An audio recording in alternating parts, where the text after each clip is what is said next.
বনু নাজির যুদ্ধের সময় ওই ইহুদি বনু নাজির বংশের ইহুদিদেরকে তারা কিভাবে উৎসাহিত দিয়েছিল, তাদেরকে বলেছিল আলাম তারা ইলাল্লাযীনা নাফাকু ইয়াকুলুনা লিইখওয়ানিহিমুল্লাযীনা কাফারু মিন আহলিল কিতাব লাইন উখরিজিতুম লানাখরুজান্না মাআকুম ওয়ালা নুতিউ ফীকুম আহাদান আবাদা ওয়া ইন কুতিলতুম লানানসুরান্নাকুম আল্লাহু ইয়াশহাদু ইন্নাহুম লাকাযিবুন।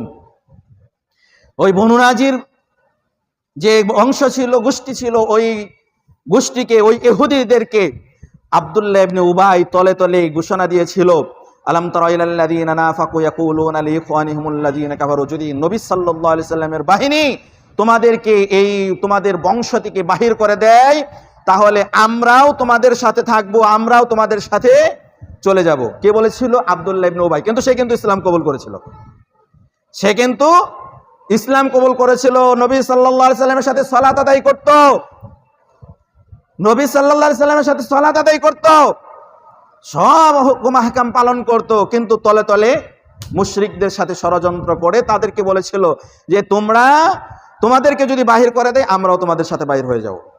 কোরআন দিয়ে বলছি, ইয়াকুলুনা লিইখওয়ানিহিমুল্লাযীনা কাফারু মিন আহলিল কিতাব লাইন উখরিজিতুম লানাখরুজান্না মাআকুম ওয়া লা নুতিউ ফীকুম আহাদান আবাদা ওয়া ইন কুতিলতুম লানানসুরান্নাকুম আল্লাহু ইয়াশহাদু ইন্নাহুম লাকাযিবুন। আর যদি তোমাদের সাথে যদি তারা যুদ্ধ করে, তাহলে আমরাও তোমাদেরকে সাহায্য করব, অর্থাৎ তোমাদের পক্ষ নিয়ে আমরা ওদের বিরুদ্ধে যুদ্ধ করব বা মুসলিম বাহিনীর বিরুদ্ধে যুদ্ধ করব। তারা কিন্তু মুসলিম, খেয়াল করবেন, তারা কিন্তু মুসলিম, তারা ঈমান এনেছিল, কিন্তু মুশরিকদের সাথে কি বলেছিল? তোমাদের বাহির করে দিলে আমরাও তোমাদের সাথে বাহির হয়ে যাব, তোমাদের সাথে যুদ্ধ করলে আমরা তোমাদেরকে সাহায্য করব, অর্থাৎ নবী সাল্লাল্লাহু আলাইহি সাল্লামের বিরুদ্ধে যুদ্ধ করব। দেখছেন কত বড় ষড়যন্ত্র। যারা ইসলাম কবুল করেছে, মুসলিম, ওরা ভিতরে ভিতরে যদি মুসলমানদের ক্ষতি করার চেষ্টা করে, এর চেয়ে কষ্টজনক আর কি থাকতে পারে? এর চাইতে দুঃখজনক আর কি থাকতে পারে? আপনার ফ্যামিলির কেউ ধরেন, আপনার ফ্যামিলিতে কেউ আছে, আপনি তাকে খাবার দিচ্ছেন, আপনি তার উপর খরচ করছেন, আপনার স্ত্রী আপনার সন্তানকে দিয়ে একটু চিন্তা করে দেখেন, আপনি তার জন্য সব করছেন, কিন্তু তলে তলে আপনার স্ত্রীর পরকীয়া করছে। কেমন লাগতে পারে? তো আব্দুল্লাহ ইবনে উবাই তিনি ইসলাম কবুল করেছে, সব করছে, নবী সাল্লাল্লাহু আলাইহি সাল্লামের সাথে সালাত আদায় করছে, ইসলামের সব নিয়ম পালন করছে, কিন্তু তলে তলে ওই মুশরিকদের সাথে তারা ষড়যন্ত্র করছে। সম্মানিত উপস্থিতি মুসল্লিয়ান ইকরাম, এটা হলো বনু নাজির বংশ যখন নবী সাল্লাল্লাহু আলাইহি সাল্লাম ঘেরাও করেন। খন্দকের যুদ্ধে কি করেছিলেন সেটাও আমি বলেছি।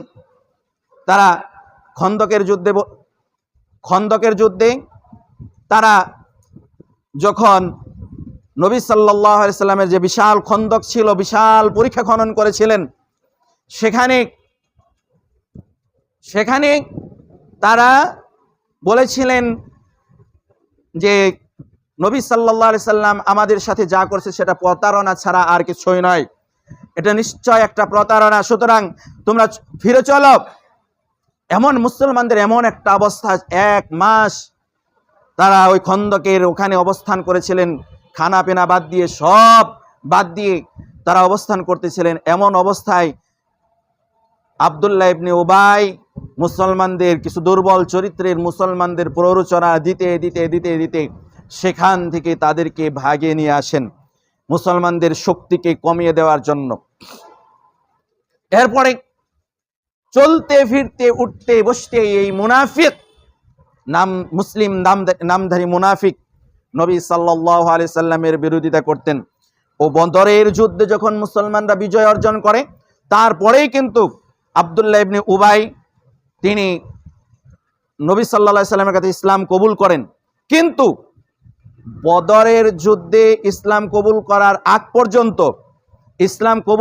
আগ পর্যন্ত নবী সাল্লাল্লাহু আলাইহি সাল্লাম যদি কোনো দিক দিয়ে যেতেন, তিনি কাপড় দিয়ে নাক ঢাকতেন।